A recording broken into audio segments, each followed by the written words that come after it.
ጺም ያላቸው ወንዶች ለፍቅረኛቸው የበለጠ ታማኝ መሆናቸውን አንድ ጥናት አስታውቋል።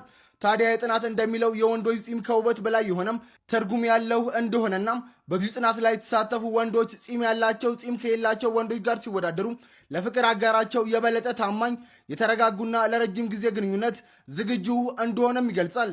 በተጨማሪም ጺም ያላቸው ወንዶች የሚከላከሉ፣ ኃላፊነት የሚወስዱና ለአጋራቸው አሳቢ መሆናቸው በጥናቱ ተካቷል። ይህን ቪዲዮ እንግዲህ ለዛ ጺም ያለው ጓደኛችሁ ላኩለት።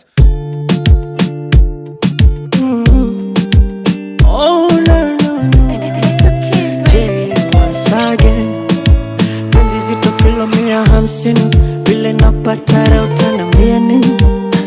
Kuna muda kama siamini na kuna muda nikana penda na jini, maana penzi lako ndege mtini, niko macho ya Joshua tulia mimi. For your love let me sing sing, nishakolea hatari mapenzi, tamu pipi ya kijiti ukilamba unacheka.